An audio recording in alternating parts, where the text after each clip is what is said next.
Do it again. Of all the gin joints in all the towns in all the world. You're listening to Drinks, Jokes, and Storytelling. A martini, shaken, not stirred. Don't try and church it up, son. You can't handle the truth. I am the picture that got small. Your first one's on us. Ladies and gentlemen, welcome to Drinks, Jokes, and Storytelling. I'm your host, Mark Riccadonna, and with me, as always, Richie Burn! That fucking song, man, every day. Hey, girl. You better listen to that when you're out on your walks. I gotta start, I know, right? I gotta start. I love that song. It's got the beat, you know? You got the walking beat with it. I'm just thinking you and Pigeon the whole time. Oh, my God. I took How the are kids. I'm good, man. How are you? I'm all right. You hanging in there? We had a rough one yesterday. I tied one on last night. Yeah, I had a tough week. You had a tough day. But we're back. We're back. What's It's up, time to be Brian happy again. Huh? It's time to be happy again, right? Can we just say Brian Flammer? What? Just always right there. He's always Every there. Love time, that man. Live comments, Brian Flammer. He's the best, man. The Flam Man. Yeah. So, Marco, couple things before we start. We have a great guest, Yeah. good friend of yours. I'm excited. Special guest. Before we bring him out, I'm doing something here a little different. Every day we put something under our names instead of like you put ethical hacking today. I love you too, Brian. I put a name under mine, and every day I'm gonna put a different word, and people have to figure out what Your the theme. words are, what they mean. Yeah. And when you come up with it, if you have an idea, post it on the live comment. Whoever comes up with it first gets a free Richie Byrne t-shirt. How about that? Richie Byrne. I'm almost I don't even know the answer, so nobody text me. Mark doesn't even know what this is. I don't know it. I assume Mark assumed very wrong. I assume that it was your bathhouse days and when you used to hit the club after the bathhouse, but apparently I was wrong. So let's start out. You had your walk today. We had a little talk while you were walking, and I took the kids out for a walk after. I was a little inspired, and I got to be honest, about 3 minutes into the walk, I was uninspired and ready to go right back home. Walking with children, not fun. No, I can't imagine walking with children can be fun. And the thing with walking with children, I would think, is you probably only get a block, but in that block, you must do about 2.5 miles. Yeah. Well, at least the stress of it felt like 2.5 miles. My heart rate was through the roof. The kids were talking about going in somebody's basement. I'm like, Jesus, let's just go home. We're going to go home. And then a huge thunderstorm came. So dodged that bullet. Usually we just go in the backyard. We have a fire and play in the yard. You know, we have a nice private yard. Yeah, well, I mean, I have a little fireplace in my backyard. I have not taken advantage of it, and I should. You got it, I love doing it, you know. I just haven't. I mean, I haven't taken advantage of it since all this went down, you know. Yeah. I cleaned out my shed. That was a really big deal. I have to do my garage. That's yeah. I have a beautiful shed. It's a 3-door shed, and the kids have a section where they keep stuff. I have my tools section. Then there's one section that the previous owner stored wood, tons of wood. And this wood is probably termite infested. I'm not bringing it into the house to do the fireplace. I'm going to burn it outside. So I made it a deal all summer long, fires every night. I lived in a basement apartment once with termites, and it was brutal. You do not want termites, bro. So we're doing a little something called Topic of the Day. Yeah. And I sent it to you. I used this as my joke of the day. I didn't even have to write a joke. No joke written. I mean, I just put this article from the Post that I saw. Thank God that the New York Post already wrote the joke for you. Yes, they did. And it's about, and I'm sure a lot of people have seen this, the great Hulk Hogan has decided that we don't need a vaccination, that this is God's way of telling us to cut the shit. He's purging.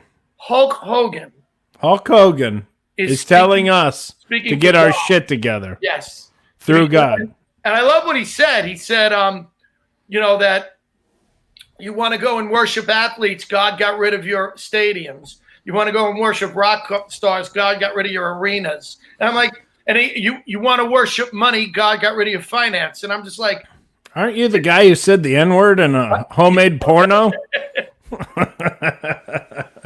and I love how people quote the Bible. Like, well, God, and they say God said. God didn't write the Bible, people.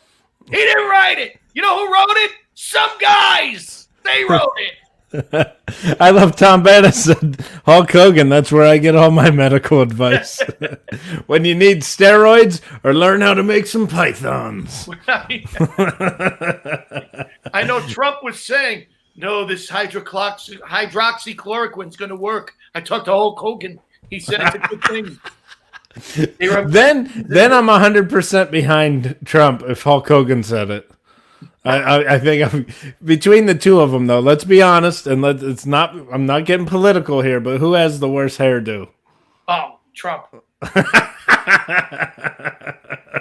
Hulk Hogan has the comb that WWF mullet up. I can't take, like, even, and I know this is rude, but the celebrities who are sitting by their pools going, telling everybody to stay home, people, stay home. We all have, and you're like, really? All right. So, but Hulk Hogan, I mean, how you bring God into this when you're Hulk Hogan is beyond me. This Tom Bannis wrote, and I watch Dr. Oz when I want to see a good body slam. Dave Matthews busting our balls. Yeah, thanks, Dave. Thanks, Dave. All right, well, let's get going here. All right, we got Excited. We got a very special guest. I'm so excited. I met this man with doing John Fugelsang's podcast. I've known about him from way beyond that. We have a mutual friend that Ronnie actually grew up with. I'm so excited. Amazing actor, an amazing writer, amazing director. Ladies and gentlemen, Ronnie Marmo. Ronnie Marmo is in the house. How about that for an introduction? I love it. Feelings Dude, you got the best hair ever. Look at the hair. I'm like the Italian Bob Ross over here. I just need a little paintbrush. I don't know what's happening. Listen, There's a lot of Generation Z listening and going, who the hell's Bob Ross? Looking for an underground prohibition haircut right now. You know what I mean? I'm looking for a snip easy. How about that? Oh, Who's the Yankee? What's the Yankee in the back? This is great. This was one of my great nights of my life. That's signed by Joe Torre and Reggie Jackson. Nice. This was Game 6 at Fenway Park. The night after Pedro threw Don Zimmer to the ground. Remember all that? Yes. Yeah. I was there the next night. The next night was a rain out. So then I was there the next night, and this was Game 6, and I ended up beating all the Yankees that night. Wow. We lost 3-2, and honestly, I was never more relieved because I thought I was going to get whacked in the stadium. I was the only one there. Me and Brian Austin Green, who's one of my best buddies, he and I went, and he had a little Yankee emblem on his shirt, like a little sissy over here, like nobody could even see it, like a speck. I wore my jersey, and I almost got killed that night. One of the scariest nights of my life. Yeah. You're a monster. Yeah, and I got a nice hot dog stain, ketchup stain right here. Tell people it's blood. No, I Fuck it. Tell them it's blood. It was one of the scariest nights of my life. It was 3-1 in the 8th, and Ruben Sierra got up for the Yankees and hit a solo home run. And I turned to Brian. I said, "We got to get out of here." I got really nervous. Like, it was they wanted to kill us. I bet. And I met Reggie, who was the meanest fucking jerk I've ever met in my life. You never hear a good thing about Reggie from what a jerk he was. Oh my God. It's a great story. I don't think we have time for it, but another time I'll give it to you. But he was really it was a crazy night, man. You know, I years ago, that show The Bronx is Burning, the movie, that was on oh great, yeah, but The Bronx is Burning. Yeah. And I happened to do a show at Yogi's museum. Yep. And he had it was a charity event. So Greg Nettles was there. And everybody was there. But Greg Nettles was there. And Nettles was my idol when I was a kid. Sure. So I'm talking to Nettles, and that miniseries had just been out. And Reggie had just been on FAN talking about how it was revisionist history, that wasn't really because Reggie doesn't come off good in that movie. No. Or the book. Or his life. He doesn't come off good in life. No, so I'm saying to Nettles, I'm at the bar with Nettles, and I go, hey, Reggie said that movie wasn't really true. Do you agree with that? And Nettles goes, considering I was the advisor on the movie? The night I met Reggie, the short version is he literally, I said, Reggie, autograph? And there's a whole bunch that led up to that. And he goes, no autographs. And he walks by me. And I go, I lost my mind. He was about to get on the bus. I go, Reggie. He turns around. I said, look at me. And he looks at me and I said, when a man, I bought your candy bars, Reggie. You're the reason I watch baseball. And he goes, get over here, you little motherfucker. Get over here, right? I'm like this, like a fucking 12-year-old. And he starts poking me. He starts going, if a man doesn't want to sign an autograph, he doesn't have to sign an autograph. Are you serious? And I go, Reggie, I'm a grown man. I'm not some fucking kid. You're the reason I watch baseball. Now sign my fucking shirt. He goes, Love it. Goes like that. And he goes, you're fucking nuts. I go, yeah, I know. I'll sign it, but I don't mean it. Nettles even said to me, he goes, it wasn't blown out of proportion. We held back. Oh, I'm sure. And sure. And he goes, everyone thought that Reggie and Thurman hated each other. He goes, they really didn't hate each other. He goes, I couldn't stand Reggie. But he was like really funny. So that's a great story. I'm hanging out with Nettles all night. I was number 9 my whole life growing up because of Greg Nettles. So and I'm trying to be cool. I'm trying to be cool. He'd seen me do comedy. I even on stage, I said, Greg Nettles is right there. Like I couldn't. So help yourself. I understand. So we're having some pops. We're drinking. We're getting drunk. And we're having a great time. He's telling stories. I'm being cool. All of a sudden, I have that one scotch too many. Oh, and I just look at him and I go, you are so much better than Brooks Robinson. And I swear to God, he goes, oh, give me a fucking break. And he walked away from me. Beautiful. That's great, man. I'm actually a Yankee fan I grew up in Ohio, but it's because of a name you just mentioned, Thurman Munson. He was a great guy. Right. Thurman Munson lived in my hometown, and my father actually worked at the airport where the crash was. No way. Thurman Munson was like, and my brother actually went to school with his son. One of the Yankees, Yankee catcher. And then Bobby Mercer, the night of his funeral, came and got up. Remember, he pinch hit and hit Oh, yeah. He had a home double in the home run, yeah. Yeah, and yeah. Billy wasn't going to play him. Right. Bobby gave the eulogy that day. That's right. And that was Steinbrenner set because they weren't going to let the Yankees go to the funeral. Major League Baseball said, listen, they have a game that night in New York. They can't get back. And he said, you can't. What if something goes wrong? And Steinbrenner goes, then we'll forfeit the fucking game. They're going to the funeral. Yeah. And they got back. Yeah. And Bobby was spent.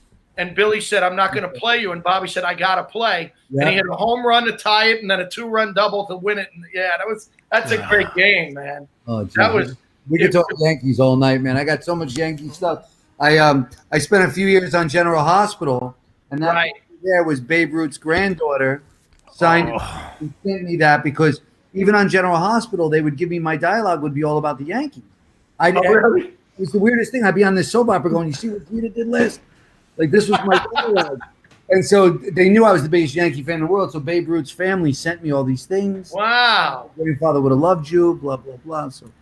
Oh, that's cool, man. Man, I love how Mark had you out here to talk about acting, and you and I have been talking Yankees for 10 minutes. I don't mind. Nobody in their right mind cares if you guys talk a little Yankees. Come on. You think they're going to play this year?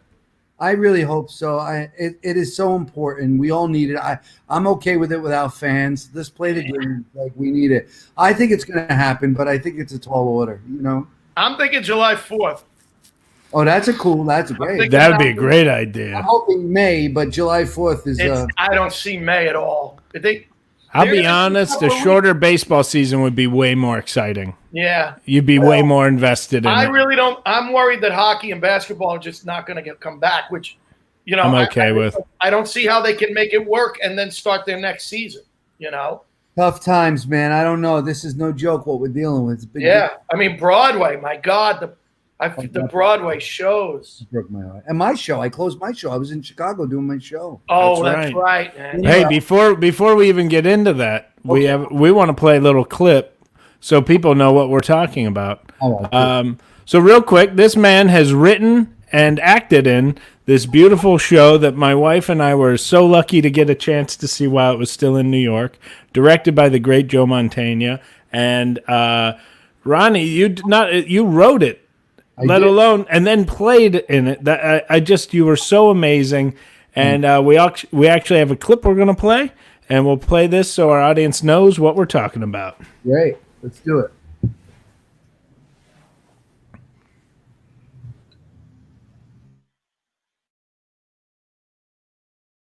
How many people in this club tonight have ever used the word? Come on, raise your hands. Don't be shy. Let's get really honest with each other. You fucking kidding me? Yes. Thank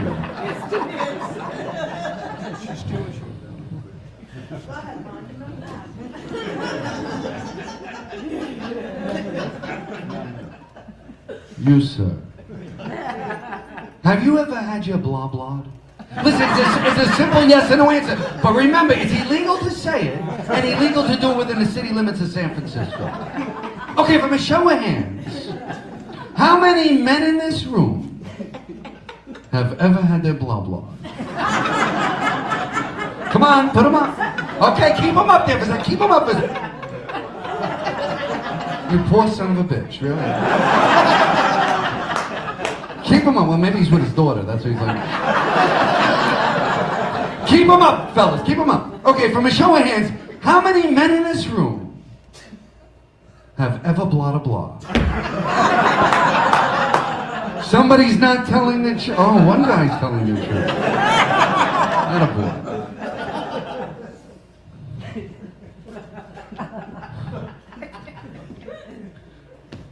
She's looking at me like, please, no. You, man. Have you ever blah blah?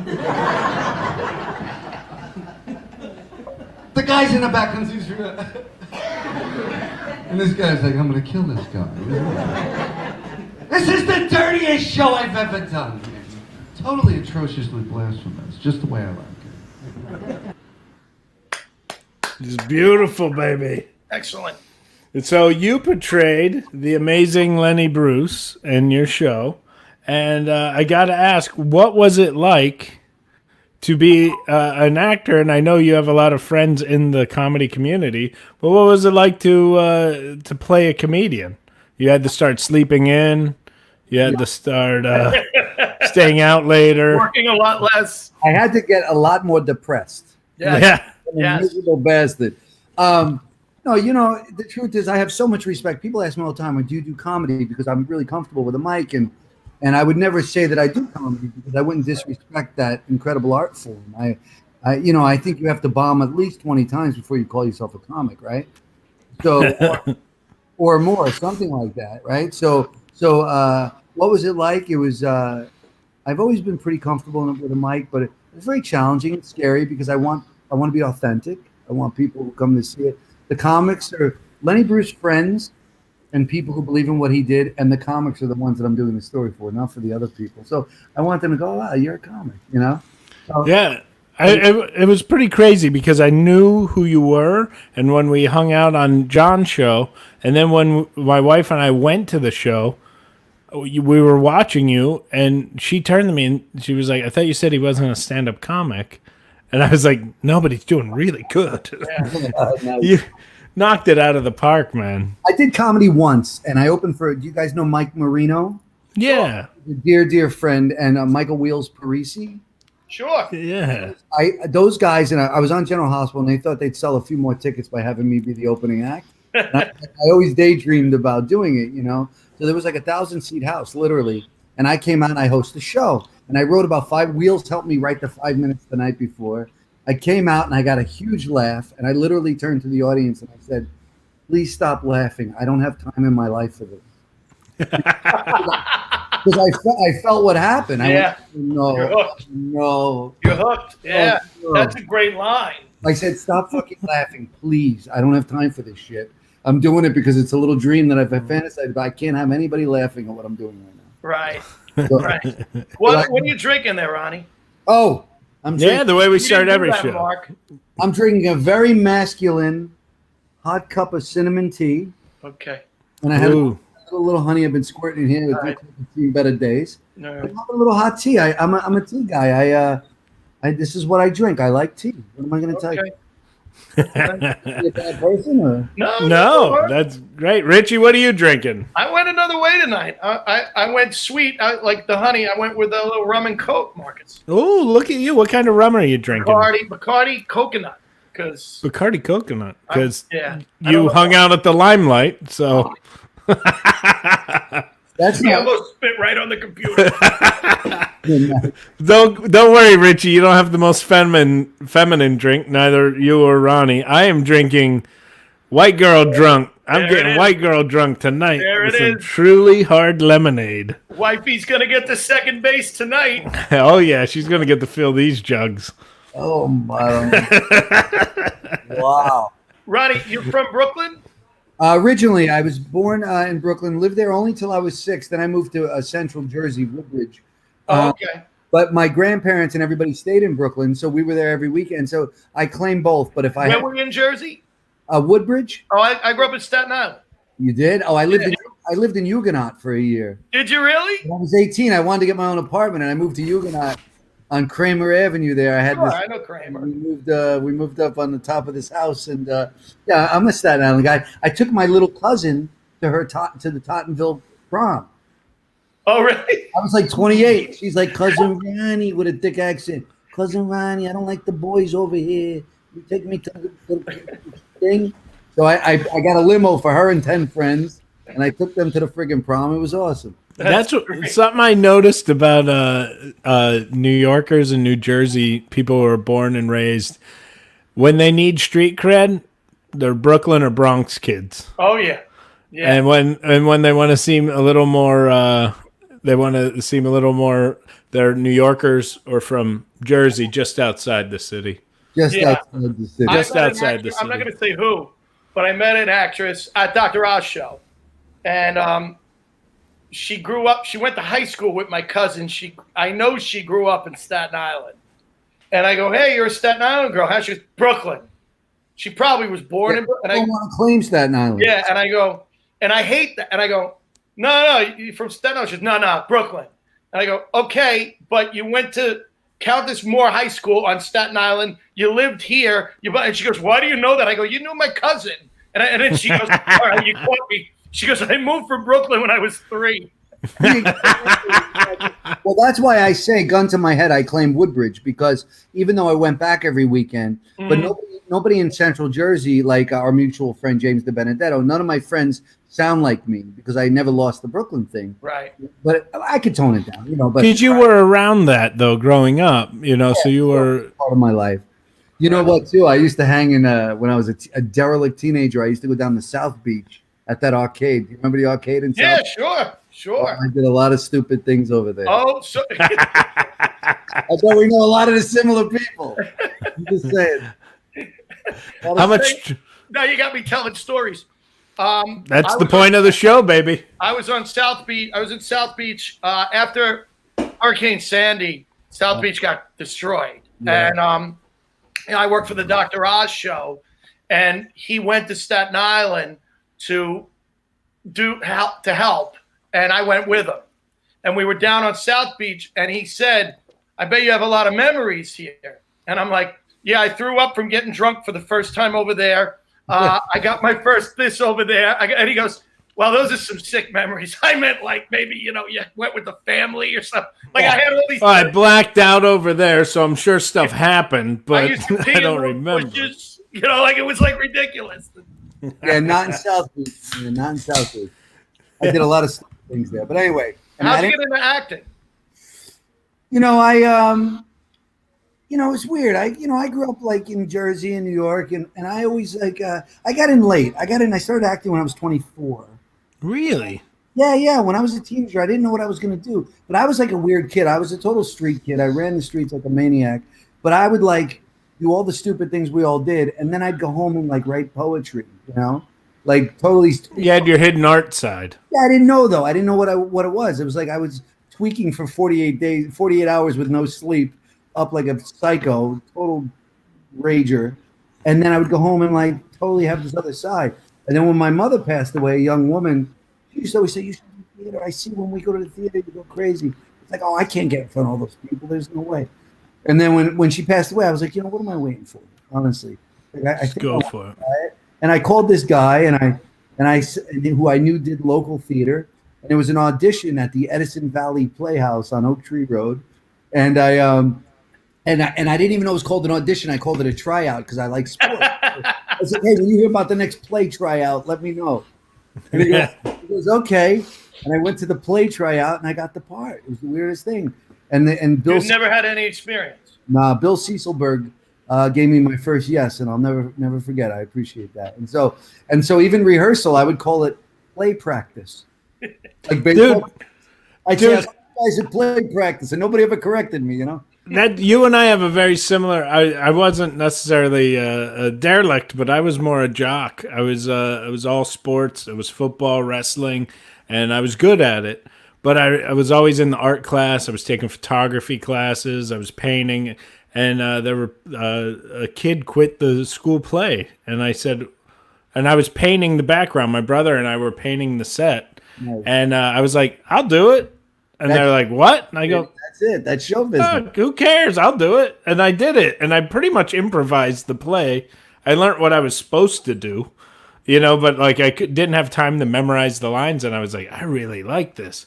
Yeah. And I was the same way. I would call it play practice. When's the next practice? When can we practice? When we practice the play. Well, I went to an all boys high school, and I was captain of my soccer team, and I played football for a little while, and then I got involved in the theater, and a bunch of the football guys would give me crap about it. Like, what are you doing that theater shit for, Burns? Everyone called me Burns. What are you doing that theater shit for? And then we had a school dance. And when I went to the dance with my girlfriend, who I met from the play, the next thing you know, every football player was trying out for the play. That's where the ladies were. That's right. Yeah. It's funny. It's great. I really had that experience that is very hokey. Is that literally when I walked on stage opening night? I'll never forget. I think James DeBenedetto was in the audience. All my friends were in his Metallica shirt, long hair, just But James DeBenedetto, all those guys who I love dearly, they're still my best friends in the world. But I remember they all came out the first night, and I really had that experience. I walked on stage. It was a 99-seat theater, and they were all full, all the seats. And I got hit by that lightning bolt. It was the weirdest thing. It was very similar to the, oh, shit, I don't have time for this. This was, oh, shit, I know what I'm going to do with the rest of my life. Yeah. Because honestly, people don't know this about me, but I never went to high school. I'm an 8th grade dropout. I never went inside of a high school, man. I was a fucking maniac. I'm an 8th grade dropout. I didn't know what I wanted to do with my life. I was a garbage man. I was a pizza man. I was this. I did all kinds of weird shit. I dealt in pharmaceuticals. Let's just say that for a while. and I made a lot of money. And then when this happened, I found the thing. I went, oh my God, this is it. I don't know how I'm going to get to do this forever, but I know I found it. I found the thing that has never made me happier and never made me, I just found it. So that happened. It was that moment. I was like, oh man. That's great, man. Some people never find that. I know. And that was 22 years ago. And, it was half my life ago. I love the people who tell me, I bet it's happened to you guys. They're like, no, I could have been an actor. Or I could have been a comedian. Yeah. I just didn't know the right people. I'm like, you're right. I had it easy. Yeah. That was I knew everybody. When I first started acting, here's what I would get for all the time being Italian American. I'd get this from my cousins in freaking New York or Philadelphia. Why don't you get yourself on The Sopranos? Yeah. Oh, that's a good idea. Silly me. Let me call them. Right. We get Saturday Night Live. Why you don't do Saturday Night Live?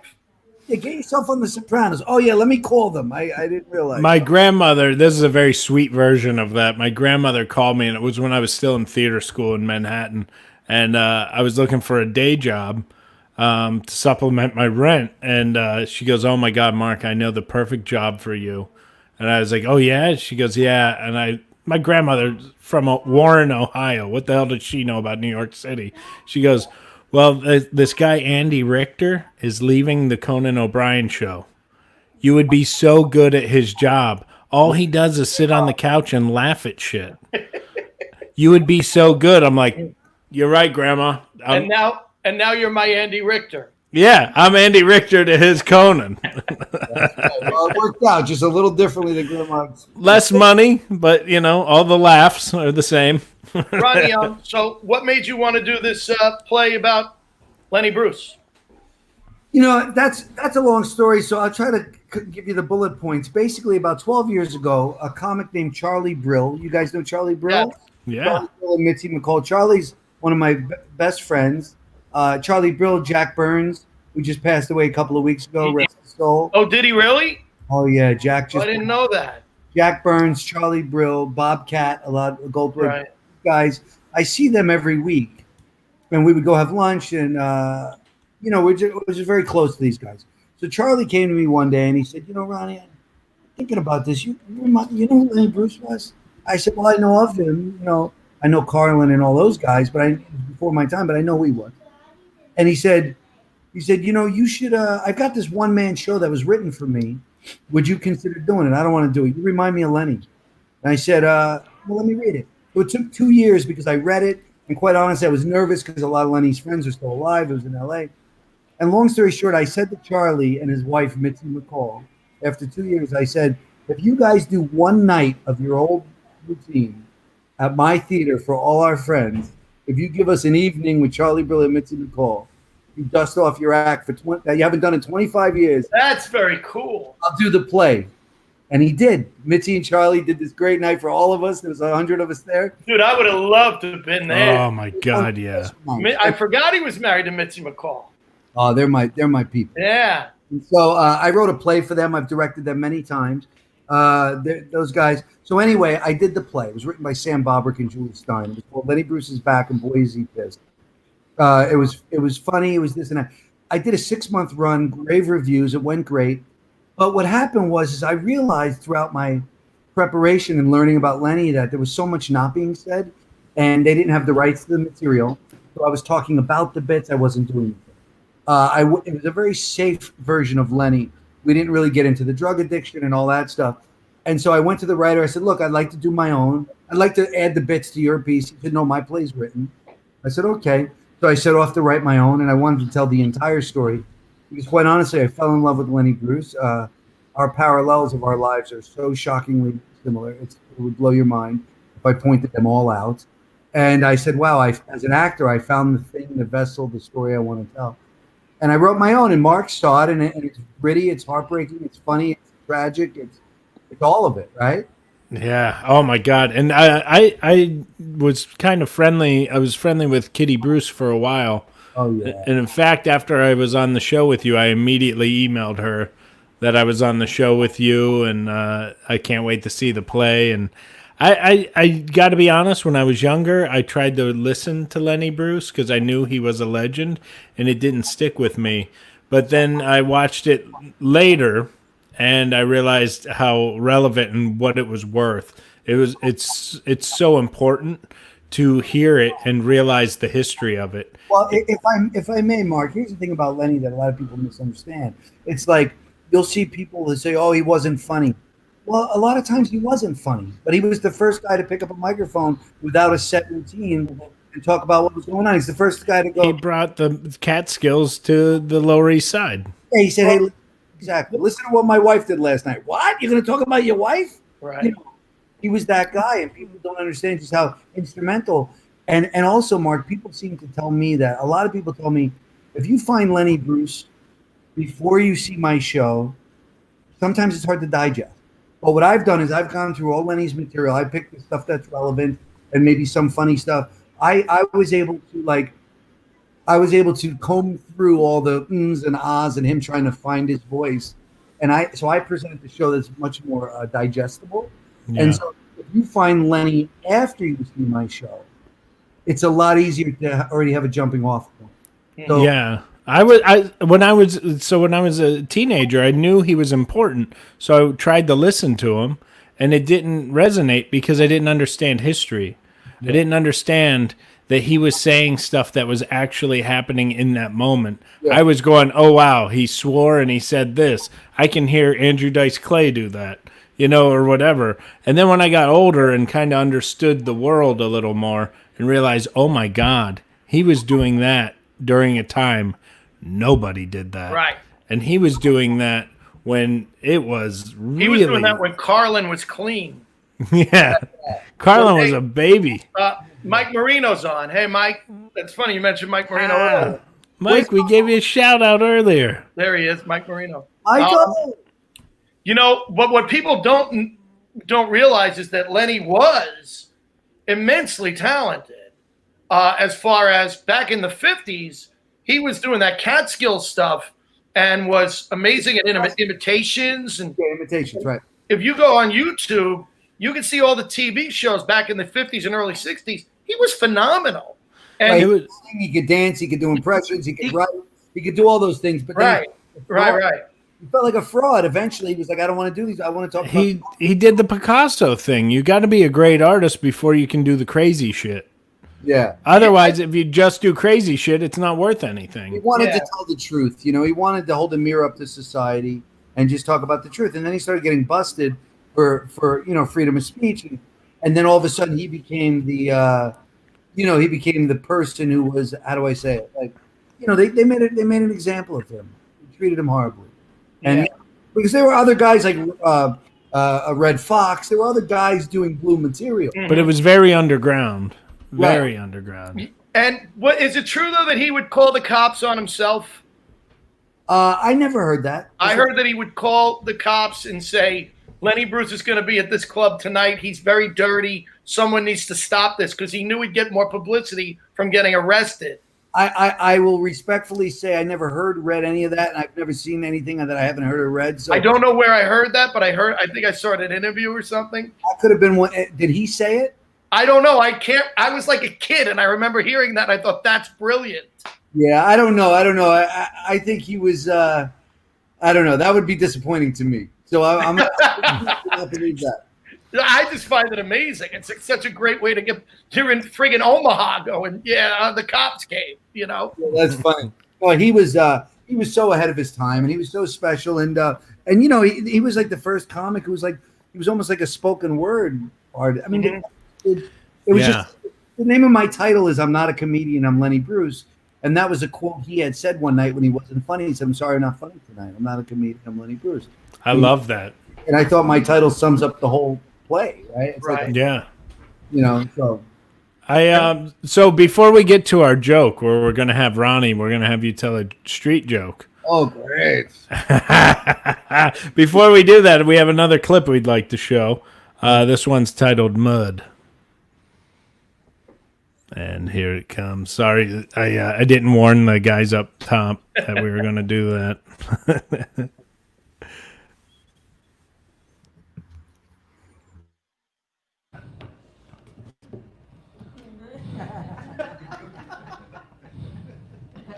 You put guys on a desert island, they'll do it to mud. What? Like you caught your husband with mud, you were somehow able to get overseas, Mud! Don't talk to me, that's all. You piece of shit. Go with your mud, have fun. You want dinner? Get your mud to make dinner for you, that's all. No, you can't get angry at them, You can't want to leave them for just that. At all. No.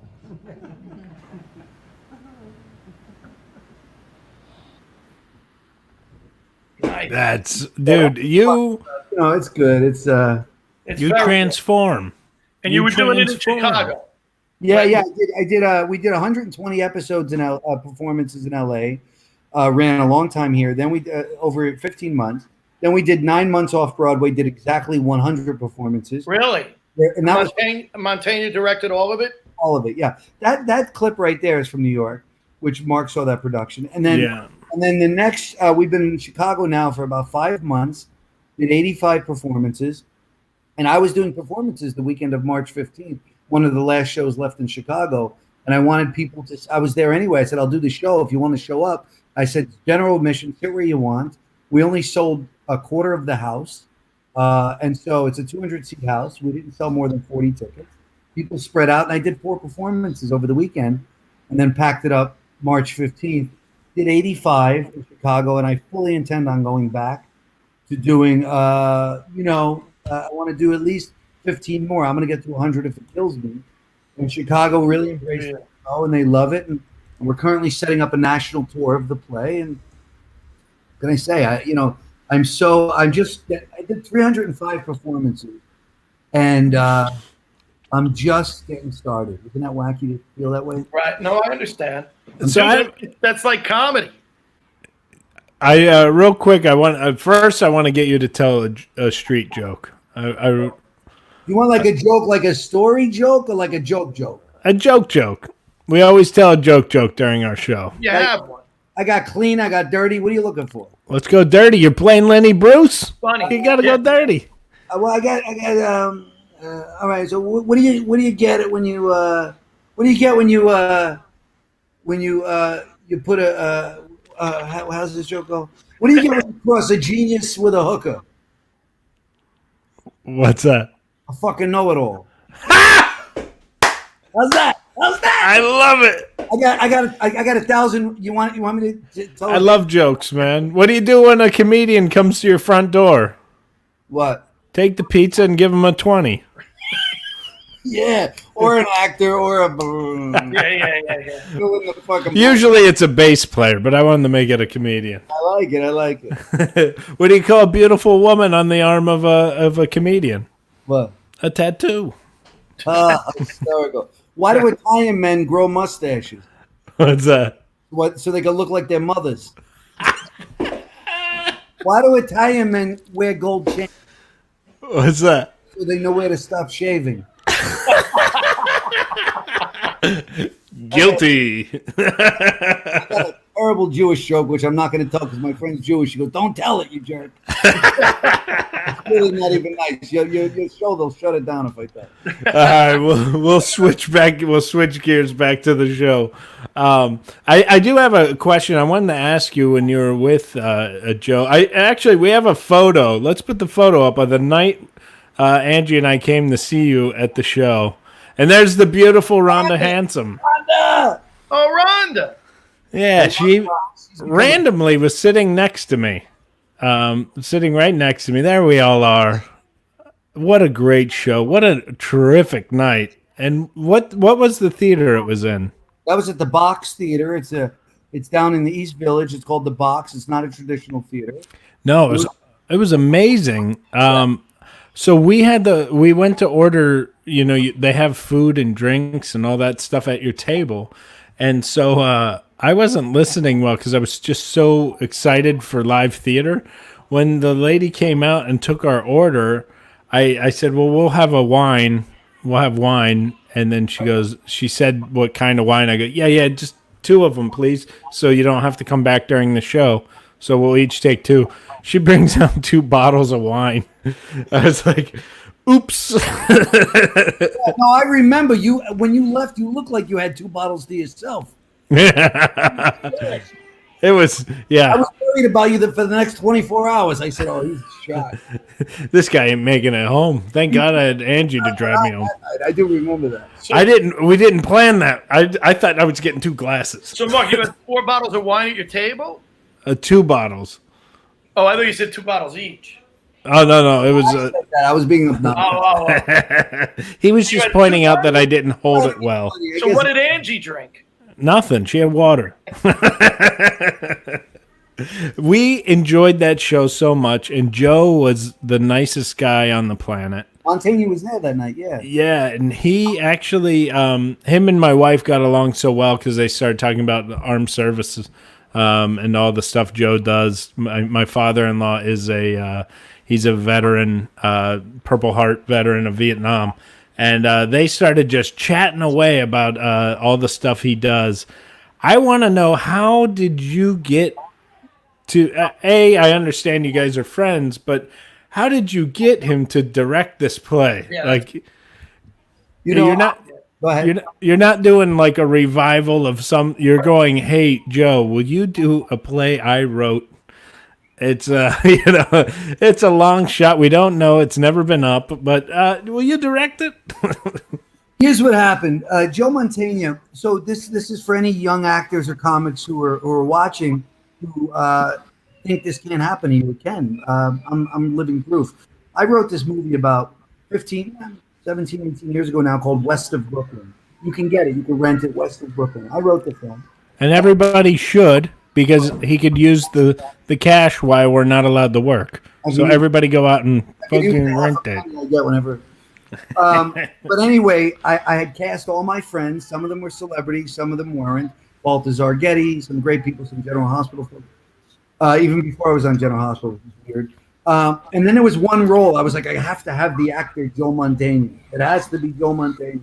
I didn't know him, so I found a P.O. box for him, and I wrote him a long letter expressing how much I appreciate him as an artist and being an Italian-American actor, and I don't want to be pigeonholed. And I love how he's navigated his career, and he's one of my favorite actors. And would he consider giving this kid a shot? I was like 27.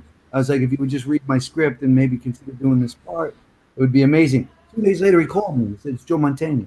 And I sent it to a P.O. box. I didn't think he'd ever go. And he said, I read your script, and I'd like to have lunch. And that was, 18 years ago. And he's been my mentor ever since. And so, Wow. so he's always been really kind to me. He's a good man. Loved the movie. He did the movie, if you see. And then he's my hero, he's my mentor. When we were on the show and you mentioned he directed it and you guys were talking, I thought it was very interesting because you remind me a lot of him, because he's one of the Italian Italian actors who are out there who's not a stereotype of an Italian actor. Yeah, I work hard on that, man, because I like doing those mob roles because they're important. They're fun and they are important. But they exist. People like that exist. But I also like to do other things. There are Italians named Dante as well as Capone, if you know what I mean. Yeah. So, I think that's important for people to remember. There's lawyers, there's doctors, there's all kinds of Italian people on the planet, not just Italians have done more than shot people and made pizza. That's right. But also, I've played Irish. I've played different ethnics. I've played Hispanic. Like playing Jewish with Lenny Bruce. I'm playing Jewish right now. I played on Criminal Minds last night. Mitchell. My name is Mitchell McCord. I was a white guy, So I play white people once in a while. You know what I mean? So, do you have? I know everything's on hold, everything's screwed up. But when we get out of this, are you going right back to the show and getting it back up in Chicago, or what's the plan? Yeah, I mean, you saw the show, and it takes so much. I can't wait for you to see it. It takes so much out of you, and it's literally an incredible experience every night. It's cathartic for me to go through. It's like 90 minutes of therapy, and I miss it so terribly. My body's in shock. I haven't been able to have that for 3 weeks, kind of losing my mind. And so my intention is to go right back to Chicago and finish what I started, and then we're setting up a national tour. We're going to do the show all over the country. And so I will. I left the set where it is. My dressing room is full. My underwear and socks are sitting in my dressing room in Chicago, and I got to get myself back there. So I'm going to do it. Yeah, Chicago's really embraced the play, and I feel like we were just getting started, quite honestly. Yeah, I feel like we're just getting started here. I know we're almost at 50, and I got to tell. Oh, there's my wife, Angie. Hi. Did she just tell you that? What's that? Did she have to type it? Couldn't she just tell you that the show was incredible? Well, I think she there. she just wanted the compliment there, Richie. Relax. Okay. You have to go. Relax, Richie. You're not the only woman in my life. I used to be, damn it. I mean, if you guys have to go, we could go. I could hang a few more minutes. I don't know how long you're supposed to do this. Well, we've gone a little long, but it's so interesting. I have a hard time saying we need to wrap, but yeah, let's ask a couple more questions. And Ronnie, if you have anything you want to tell us. Question. When you said you auditioned for that play, you got in the play, you were 24 years old. Mm-hmm. After you did the play, did you then say, I need to take classes, or did you just go right into the city? What did you do? You know, I had a really unorthodox way of going about it.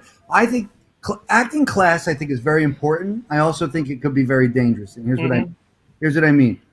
I didn't end up. I went from play to play to play. Suddenly in central New Jersey, I became. It was really bizarre. But by the second show I had done, people were just offering me to do plays. I wasn't even auditioning. It was the weirdest thing. They're like, "Can you do my play?" Because I had such crazy raw talent, but I didn't know what I was doing. I didn't even know. He was the Daniel Day-Lewis of Bergen County. Of Middlesex County. Middlesex. So what happened was about a year into doing community theater, I auditioned for Tony and Tina's Wedding in Philadelphia. And I got the job. And I was commuting every, 3 days a week to Philadelphia to do Tony and Tina's Wedding for $30 a show. And I thought I had made it. It was amazing. And then I auditioned for the national tour of Tony and Tina's, and I got the national tour. I was making $800 a week to act. I was like, I'll do it for nothing. So what happened was that all happened within like less than 2 years. So I never found a class, and I never had the New York experience. Then when I was in Houston, a friend of mine who was a very successful famous actress said, "You want to come out here and live with me and take a shot in Hollywood?" And so I did. So I haven't had the New York experience as an actor. Interesting. 2 years ago. Really? I've made a living for 20 years without having that experience. Mr. Brooklyn, not getting the New York experience. I mean, I had done movies in New York. When I was offered a movie, I'd fly back, but I didn't Right. find the pavement in New York. And Now, but did you end up? I know you said about, and I agree with you what you're saying about classes. But had you taken any classes? And when did you get into writing? here's the thing, Richie. Here's my thing. I want to be really clear so people, because I'm an artistic director of 2 theater companies, and I don't want to, and I've been for 19 years. I don't want anybody going, "This guy's an artistic director, doesn't believe in class." All I'm saying is, I think finding a good teacher is no different than a therapist, meaning like you can go to the best acting teacher in the world, but if you guys don't speak the same language, you might regress as an actor. There's a relationship that has to happen between an actor and a student. Yeah. And I know that, like, I teach all the time, but I teach as a director. I don't pretend I'm an acting teacher because not to get too deep, but I don't even believe you could actually teach acting. I think teach people how to deal with themselves and how to figure out how to communicate certain things. But you understand. I 100% agree with you, and the American Academy of Dramatic Arts, they had a theory that it was you learn every method, you learn every theory. That's my theory. Wring out the sponge, and whatever sticks with you, whatever's still the wet in the sponge, that's your method, that's your theory, and that's what you do. And you can take from different methods. I know I did. Sure. I think it was Martin Balsam, but I can't remember. It was one of those old time actors, and he had the greatest line about acting school. He said, "You watch a baseball player get up to hit. None of them have the same stance, but the same goal is there." And that's such and you have to look. You can look at it that way with acting. That whatever way you feel comfortable, that's the best way to go. Well, I teach a workshop from time to time, and I'm never in the same city long enough to have a weekly class, but I'll do like weekend intense workshops. And the name of my workshop is called Stop Fucking Acting. Because I don't like watching acting. Acting is the worst to watch. That shit. If you spot acting when I'm acting, please tell me, like, "Oh, I saw some acting." Because nobody wants to see that, right? They want to see the truth. So it should be called living or reacting or something else. But yeah, don't you think it's the hardest thing to explain to someone who doesn't understand acting, though? Yeah. And how many acting classes have you been in? Because I have, where you go, "Oh my God, this person doesn't get it at all." Well, a lot of people, and that's the thing. It's so subjective, I have friends who are making a huge living right now that I go, if this was about deserving or about preparation. Oh, it's the same in comedy. It's like, they would not be doing it. I mean, I have 2 or 3 friends that very famous that I will not mention, that hit the lottery because they auditioned for the one thing that was perfect for them. And they hit the lottery essentially because had they been pounding the pavement, they weren't good enough. And that's the thing about me as an actor. I try to be good enough or better than everybody else because I feel like at the end of the day, hopefully talent wins and performance wins out. Yeah. One of the big things that woke me up on what acting was when I think it was De Niro said that you don't cry in a scene. The scene is you trying not to cry. Nobody cries on purpose. No, you try not to cry. That's more effective, you know. Once you cry, the moment's over, and you can't really attach to that. No, acting is really interesting. Like I said, it's reacting, and you know, people ask me how long did you rehearse for Lenny? I said since I came out of my mother. That's how long I rehearsed. Like, what do you mean? I bring everything all the time. I don't understand that question, you know. Ronnie, we're gonna wrap up here. I got to tell you right now, I absolutely loved today. I really enjoyed having you on. We're gonna put you backstage, but stay on if you can. Stay on. Don't leave the studio. We're not done yet. All right, I appreciate you guys both. Thank you for having me on. What's the show? Say the show, Mark. Drinks, jokes, and storytelling. No, Ronnie's show.